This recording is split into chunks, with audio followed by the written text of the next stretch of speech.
Hello everyone and welcome to another episode of Cultured Carrots, a podcast under Verbamanent. Yes, we're here today with two special guests, which are, you can introduce yourself. I'm Pavi from Malaysia and I'm Zaheer from Bangladesh. Round of applause. Welcome! Yes, so what do we talk about today? This is very interesting. So the episode is called Growing Pains in College, and it's not growing pain in college, but we will talk about pain au chocolat as well. yes, of course. And the idea is to understand a bit better how, what was the impact on yourself as a person and on your personal development on moving here to Sciences Po, which I know it's something a bit basic in the sense that we always talk about this, but I think it's important to talk about it because it's a very big part of our experience, and I feel like our growth is really affected by this very big shift, especially considering that we all come from very countries that are not France. So and we want to talk a bit about this. And to start off, let's start actually before in the time frame to the moment in which you were not here and you decided for some reason, I don't know, maybe you were a bit drunk or something, you decided to come to Sciences Po. Not only to Sciences Po, but to l'art. That's a very important thing. What were your expectations in general with respect to your university life? What were you expecting out of your university life? Were you even planning on moving outside of your own country? Well, I think with university life, when it came to my high school, we had a very big expectation that everyone goes to the US, to the liberal arts colleges in the US. That's just how we were. So already I didn't have the expectation that I would move to France. I asked my mom the other day, do you ever think that little baby of yours is that they'd ever go to France? And she goes, nope, never in my wildest dreams. So yeah, already I think that was a very different expectation. But I think overall what I pictured uni to be was to be, a big uni, or at least a uni with over 300 people, a big uni. And I get, all the whole room and boarding, so you have the dorms and stuff, and you get cafeterias. That's what I sort of had the expectation, right? An actual campus. An actual campus. Not a half campus. Not half campus. Which is so funny because when I first came to Sciences Po, I was excited to see the campus genuinely. Because I thought it was a nice building. And then Elise is my godmother. Elise goes, we don't own all of it. And what do you mean? Nice. Yes. But no, all things aside though, I think, my expectations were very much different when it came to university. But here we are. That's how it ended up. Yeah. No, for me, exactly like Zaheer, I had really, really big expectations to what university would be like. Because even in Malaysia, we kind of have really big universities like the US and the UK. And this whole campus concept is a big thing. And I would assume it's in most universities all around the world. But then when you come to France and you realize a building. And then you walk into Squared building. Yeah, and then when you walk into the compound and you realize, wait, half a building. And then you guys are even getting paid? Yeah. You're going to the most prestigious universities in the world, if not just France. Number two. So I really had huge expectations. In fact, I thought the building was just nobody just had enough pictures of inside the building. Yeah, nobody had enough pictures of the building. I thought, I needed to go and see it for myself. Yeah. So maybe inside that building, it'd be a load of space. Yeah, but nah. It's really smart. Honestly, I think it's actually very interesting because for me it was the exact opposite. Our universities in Italy, they have much less than this. You don't have rooms where you can just record the podcast or stuff like that. Wow. You cannot just wander around like this. And I was surprised because there is so much stuff here. You have a music room, you have a soundproof room, and it's so cool. It was exactly the opposite. But I guess we come from different points of view. And you were also talking about the thing that you were expecting more of a chill approach to university, where you could not, I don't say relax, but not study as hard as before. Correct. When I was younger, I always thought in kindergarten, I was in a Chinese kindergarten where it was funny to say right now, I was stressed. And in primary school, in kindergarten, wow. we were afraid of this teacher cane. It's Asia. Yeah, it's Asia, so it's normal. With a cane. So okay. So that it's reasonable. Yeah. To be stressed.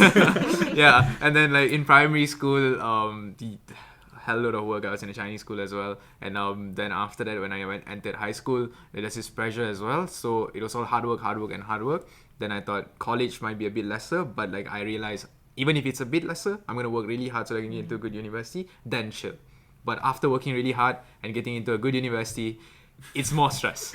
It's a lot more stress. You never rest. Yeah. Oh. So you don't rest. And that's when like I guess that change that really didn't feed my expectation, but it isn't necessarily a bad thing as well.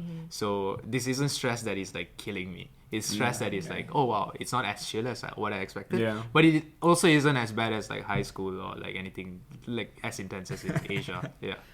And yeah, actually talking about stress, did this change of environment of university have an impact on your mental health? Well, for me, it's, and this is the hot take, right? But for me, it's like my mental health was sort of positively impacted by moving to Sciences Po. Unpopular opinion. All of Sciences was like, what are you saying? I don't think anyone will Yeah, agree on you. yeah. No one. Absolutely Better no one. mental health in Sciences Po? What? Yeah. But I think like for me, it's the whole idea of moving away, right, to such a different lifestyle, right, was amazing. I mean, again, I'd gone to a boarding school before this, so I'd already lived without myself. So it's not like I was struggling with, the whole idea of living by yourself and coping with things by yourself.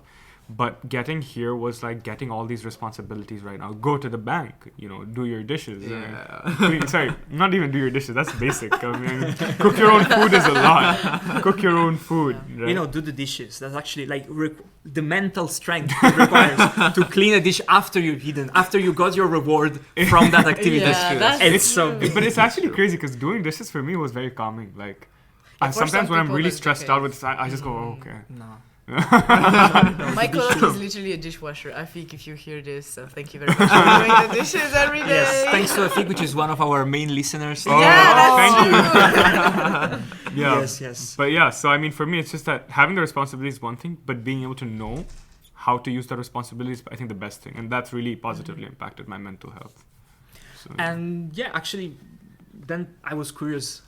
You talked about your idea of college, and then you come to this campus. You see, it's not even one campus, half campus, and also maybe you were expecting a bigger, more lively city. You were probably thinking about Paris maybe instead of that, and then you come here. So how does it different from like what you were expecting in reality? How does did you have like an idealized version of college? well, definitely, I think. I mean, when you're in the US, UK, it's so idealized. I mean, okay, so what my ideal college would have been is like maybe like a few thousand people. Uh-huh, A yeah, few thousand yeah. people. Whoa. That's already like the population of LH. But also like, the sort of your cafeterias, your boarding and everything. And the cities, not always actually, because like a lot of colleges in the US are like in rural areas, and I was in a high school which was in a rural area, so that was chill. That was cool. But I think the whole idea was that, right, the campus you get. And when you come here, and here's the fun story, right? Well, I'm very picky about like the campus. Like in my college application time, I was like, I want a specific college. My dad was like, you should apply to LSE, the London School of Economics. Yeah. And I went, no. First of all, you have to live in an apartment by yourself.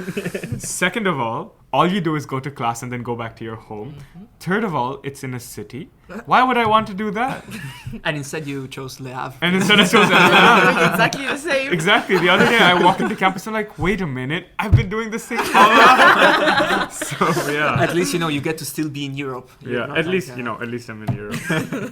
Yeah, and you were talking about the fact that like Sciences Po is like completely outside the possible choices that people from your school have. Absolutely. The first school that I was in for college, it was Alice Smith. This place was filled with expats in Malaysia. So all of them were from the UK. All of them were plenty rich. And their expectations were always like really, really highly ranked universities that aren't Sciences Po, that are always in the US or the UK. Just like every other Malaysian student who has money who wants to go overseas, US or the UK. So how I actually met Sciences Po, met Sciences Po was one day while I had a free period while I was doing my A-levels. I sat down and then I noticed like there was just one lady sitting. There was a table and then there was this banner that said Sciences Po, and I was like, weird name, but okay. And then nobody went to her. Like at one point she was just looking at the people moving around, and then at one point she tried to like hand out flyers. And then at one point I saw someone say no to the flyers. And then I realized like, oh, okay, I'm gonna go and I'm gonna like check it out. Because I saw something like economics, like economy and society, right? Like, and then I went, and I went and I spoke to her, and I realized it's one of the like most ingenious courses you can ever think of. Like it's so diverse, it's so good, it's really like inclusive. It helps you learn almost everything, and that's what I thought. Like an amazing university, and it's like it's ranking above Cambridge and number two. Yeah, number two in the world, man. Number two in the world. Amazing. On the paper, Sciences Po just looks so good. Yeah, so good. On the paper. Well, I'd argue like a lot of schools that are good on the paper might not be good like practically as well, right? But that's why like, I think it's also the problem that we come here with very high expectations and then we have nothing to compare it to, right? So like correct. we're like there are some problems. Are there problems outside? I mean, I think some things are specific to Sciences Po, but maybe also we are expecting a lot from it. Yeah, that's true. And also, when I noticed that, I basically just to jump back to the question just now, I thought, wow, amazing. Not just that I get amazing ranking, like my degree is going to be recognized and all of that. It's this amazing of a university experience in the US and UK that all my friends were looking for. And then now you have the additional French culture that like pushed it up. Yeah, and then I was like, wow, going to France, Paris, nightlife, and Paris nightlife. Yeah, like croissant and like everything, like the whole package, baguette. And I thought amazing. Like I used to think like you go to the UK, you're walking right into a university filled with Malaysian students. You're gonna eat nasi lemak that's made by Malaysian students. Oh, wow. Because it's such a big population of Malaysian students over there. So like it's like once you go there, somehow or other you're gonna integrate with the Malaysians. You don't get to see like the diverse world of Europe, unlike you get in like Sciences Po. And so I thought this is amazing. If I get into Sciences Po, not only do I get all of that like paper stuff, like the amazing qualities and all, but I also get the additional culture, and I also probably will learn a new language, which would be like a fifth language. And like I was like, solid, like perfect future plan. And then when I came here, like this expectation was there. This was being like for people listening in the podcast, the first hand was very high, the second hand was very low. Yeah, actually, you can see this episode on YouTube as well. Yeah, subscribe to the YouTube channel, please. I swear this time is true because it's the third episode I say you can see it on YouTube and it's not there, but this time it's going to be on YouTube. And before we move on, I actually have two things I want to ask. First, can someone mentioned the French vibe, and I want to understand better what French vibe means. Yeah, did you find the French vibe you were looking for? Yes, definitely. I really thought it was, well, no offense, first of all, amazing food, amazing culture. You know, amazing food is very rare to Yeah, hear. quite. Look, from an Asian background, it's like arguable, but snobby. And then you also have pride, amazing hotspots, the smell of pee in Paris, and Nice. yeah, like all of those things. I really wanted to experience all of those things. I wanted to see like fashion and how like particular they were about fashion. And I experienced it while I was in Vichy. I was there for a month before I even got into university. So in Vichy, the first day, the next morning after the flight, I went out with joggers. It was summer. I went out with joggers and shoes, and everybody stared at me. And I was like, what am I doing? Is it like, have you not seen an Indian guy before? I thought India just like sends people everywhere, but like apparently not. Then when I went back home and I told my foster father, he was like, oh, you can't wear joggers out. No, what are they for then? Then he said, no, you can't wear it out. It's like just like a fashion rule. So yeah, I'm getting the culture for sure. And it's a lot of things that you're learning out of the French culture. Yeah. Oh, sorry. I was just we're skipping the. Yeah. So now it's time to talk about your culture, guys. So we wanted to know, like, if your culture had played like a significant role in the way you are seeing your experience right now, Right. like in France. So as someone from Bangladesh or someone from Malaysia, like, how do you look at your own experience in France? Well, I think as a Bangladeshi, some parts of my culture are definitely very present here. I think like for anyone watching or hearing, you've probably heard me say, "Oh, I'm a Bangladeshi," and that's that. No, but I think the biggest thing is like the tendency to look for other people from your culture. I remember I was at the Sunday market, right? and I was buying like apples or something, and on the other side, they were like 2 dudes, right? And I look at them in the eye, and my Bangla sense is like activated, and I go, "Where are you from?" In Bangla, and they look at me like, "Oh no." Here we go again. Yeah, but no, that's very much present. But I also think like some other things. I don't know actually. I think it's really just the tendency to look for Bangladeshi. Honestly, I think it's a very big thing in general. Like Yeah. to tend to Yeah. look for people of your own country. Yeah. And I don't know. Honestly, Italy is very close, so there is a lot of people, Italian Yeah. people. So, but I guess like finding people from countries that are farther away, there's a less chance, like even more value to that. Exactly. And it's a very good opportunity to build relationships. I think True. because like if you go to Bangladesh and be like, oh, you're from Bangladesh, you'll be like, Wow, thank "Duh." Yeah. Yeah, and actually, maybe you mentioned food as well. I think there are some limitations maybe to the food here. You cannot exactly get the same experience you get at home. You don't have your mother cooking for you. That's true.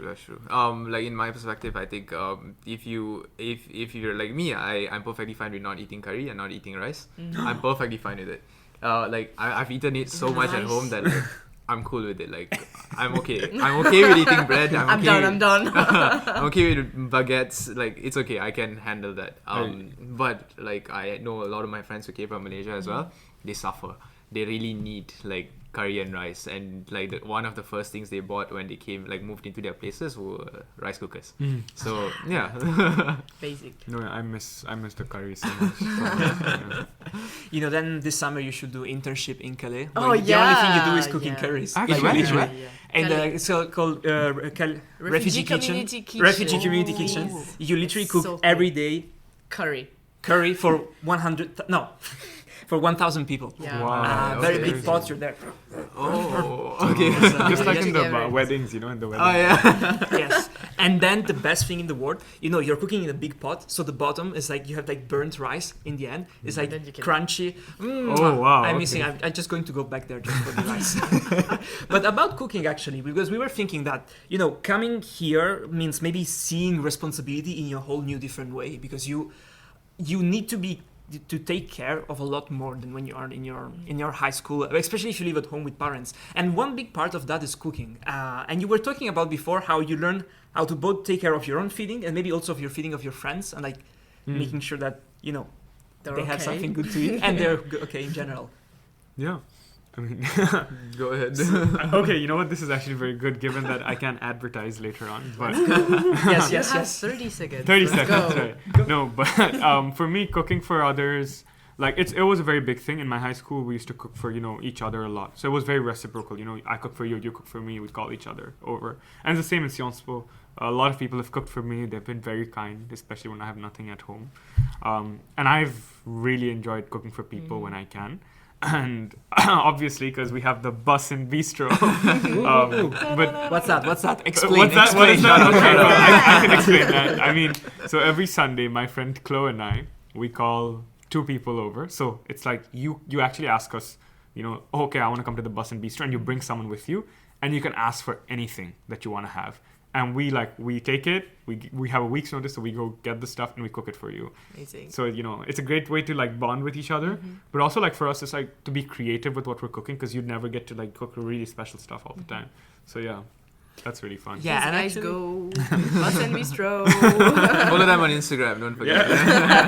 Yes, advertisement here is going to be 500 euros. Oh, No, but actually, I'm curious about this. Like, you cook for other people, and you call it the busing bistro. So I assume like the level you're projecting it is very high. When I was in high school, I had this problem that whenever I cooked for my friends, I felt like at MasterChef. You have Right. these scenes of like Joe Bastianich throwing the plate. Like, this is terrible. You're not like gross. So, and when I came to Sciences Po, everybody was much nicer to me. So do you experience the same thing? Is it easier to cook for people here? So, I mean, actually in high school, it was also pretty easy because we didn't have anything to cook with. Like what we got was like literally like whatever vegetables the farmers could bring to us, and we'd just make whatever with that. Maybe like an omelette, and that's it. What can you do? How can you judge an omelette? With vegetable, with An omelette with vegetables. Yeah, like, mushrooms and... Okay, yeah. Do you guys not do that? Yeah, No, I it do, was I a do, stupid don't joke worry. because you didn't mention eggs, but ignore this. Okay. But yeah, I think here as well, people are very nice about my cooking. I once made gnocchi with months-old blue cheese, but we've discussed that is okay. Yeah. You're like, is the rot from the cheese or from the... Yeah, but people are nice here, and I think the big reason not only is my cooking amazing, but also because that is our dinner for today. We have nothing at home for today. We have to love this meal. So yeah. Nice. And I think you were talking about learning a bit more how to be financially responsible, which is a Yeah. bit more boring, but I think it's like a big part of like Yeah. Correct, living correct. on your own. I think it's actually really essential in that sense, because like from my perspective, I'm a scholar, so I get an allowance, and so I'm no longer using my parents' money. I no longer feel like, oh, I don't want to spend on anything else other than just anything that's essential. I have money like basically a salary at this point, and like I basically can spend that money. So you have to really use it well. And being Asian and you're in Europe, you are only here for 2 years. After that, you have to go to another country or continent. So my biggest priority at this point is, apart from like academics, I might even put this above academics, is to travel. And like I really want to travel. I really want to see Europe. I want to go around. I want to go and make sure that I can go back home and tell people like Europe is amazing and I've seen everything. So given the amount of money that you're given, you are not getting some CEO salary. So you really have to cut down on costs. You really have to save. You have to make sure that you spend on the right things. You have to make sure the flight tickets are right. You have to make sure everything goes well. So you have to be really financially responsible in that sense. In addition to that, it also like your food matters. And then if you want to go to the gym and fix your body up, you have to like manage a certain separate amount for that. And then if you want to make sure that like, for instance, like your setup, like I run a YouTube channel, so I have to make sure my setup and all is like okay. I have to spend money on that as well, to buy mics, to buy like all of the other additional things that aren't necessities, but to an extent luxuries as well. You have to handle all of that like well. And you have to remember that all those things you can't bring around because you only have 2 years over here. So is it worth it? Is it not? Financial questions are like Value Yes, for no. treasure, honestly. Whoa. The question of is it worth it just for 2 years is like the hardest thing to answer. Because like if I buy it here, I need to either sell it before I leave or I have to bring it back. and it's gonna be a Correct. pain. So- Like, to do. Yeah. I think my parents will have to come with a big truck. At least you have your parents. Bro. Yeah, like, I don't know how we be can fly it happy. back. Yeah. That's true. So we will have like a garage sale or something like that every year. Every year. 50% of the revenue will go to Verbermannen, so we can buy it That's here. nice. The problem So we talk about like food and your culture, and what are actually like elements of your culture that you miss the most and you don't miss at all? I'll go first. Why don't Like, you? I really don't miss. Firstly, the weather. You don't miss the weather. Absolutely not. Like, don't it miss is the- too hot in Malaysia. You like to be blown away by the temperature. Yeah, that's fine. Like, I don't mind tornado, take me away. But with the heat in Malaysia, wearing a suit is hell. Oh yeah, Wearing- obviously. You just need to wear a singlet and like shorts. That's the only thing that can work. You for want to dress up. Yeah. No, you can't dress up. No, like you if, want to If dress I up. like, also I'm bad at fashion, so putting on a suit is easy. Covering whatever is ugly inside with a jacket is super easy. Simple stuff, basic.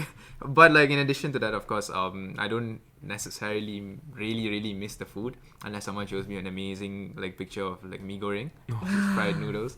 Yeah, like so not much of those things. But I really do miss family, of course, and in my sense, musical instruments, because I spend a lot of time playing musical instruments. And even over here, when I want to post covers on my channel, I can't play my veena because it's stuck at home. And like Yeah. the other day, like when I went back home, like just a few weeks back, like I was still in Malaysia. I know like my new dog, like I have a second dog. Like apparently my parents sometimes let him go to the room, and once like I opened the door and like he went in and he just peed on my veena. And I'm like, That's so sad. What? yeah, so I really miss my musical instruments. That's one more I'm thing. sorry. Yeah, Did you use the instrument after? Like, yeah, I you cleaned it. I Okay. cleaned it. No worries. I think for me, like the food. My mom once video called me, and they were eating dinner. And That's horrible. You know, She's it's always doing that exactly with me. Like, right. my But it's mom. everyday That's dinner. horrible. Like I've eaten this like for like years. But the moment I start salivating, like the moment I start, I'm like, what am I eating for dinner? I'm eating pasta. No offense. No, but knowing how You probably cook pasta. I get you. Wow. The Italian is Roasted. Oh well. Anyways, I do miss the fashion a lot. Because for me, what I do every time when I go home is I wear like kurtas. In my language, it's Punjabis that we wear, long sleeve and everything. I really miss wearing those. I can't wear this year because of the weather. What I don't miss about my culture, I think, is just some parts are just so problematic, like the way people might see other people, the way people might see, for example, women, like in society. It's really trashy. At least here, it's not as bad as it might be back home. But I would also add one thing that I have missed in Bangladesh, which I feel like I've gotten in France, is just Bangladeshis being Bangladeshis, which is a lot like French people being French people. They do something really dumb, and you go, that's obviously a Bangladeshi. and you see in France, someone does like something stupid, like, the French. So French, yeah. So yeah. True. Nice. So I think we got a very overview of this. We might have gone a bit out of track, but I really learned a lot of cool stuff today. No, it sounded very poshy. No, but jokes aside, I was wondering one last thing. If you have to give an advice to yourself, let's say yourself when go to the stand, the Sciences Po stand, picking up the Econ and Society thing, which again, actually, as someone who's one step further, don't take Economics and Society if you're planning on, it's amazing degree, but you have to study. It's probably it's a lot of night without sleep, so very sad. But you will find a job after, so that's the advantage of it. You respect us? What is an advice you will give to yourself from the past? Nothing at all, and I'm gonna stick to that because every single if anything at all that I told my past self about how university isn't like this, and you don't get to join a squash club, you don't get to represent the university for sports competition in squash, or you don't get the same university experience that you were thinking. The past self probably wouldn't have chosen Sciences Po. In fact, I would have dumped it in the trash. I would have just chosen some local university and just continued that.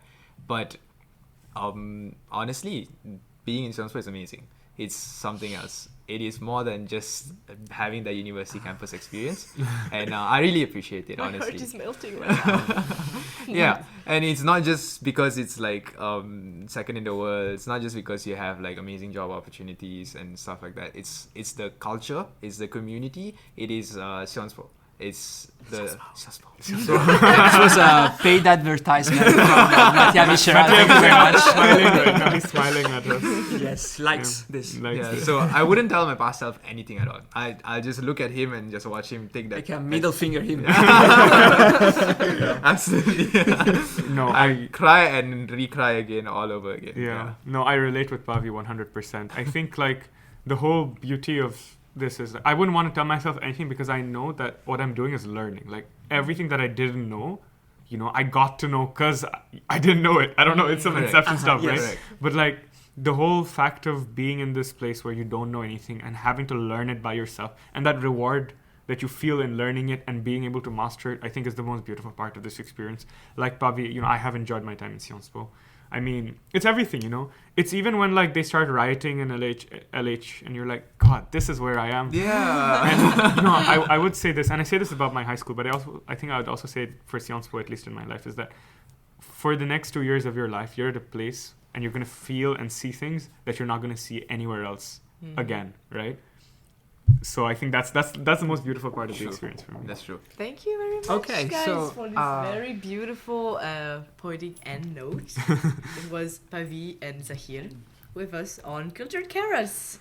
Thank you very much. As you have heard, Yaya's come to say we have to leave. So this closes perfectly. So 3 special guests today. You two and Yaya. Yeah. Thank you very much.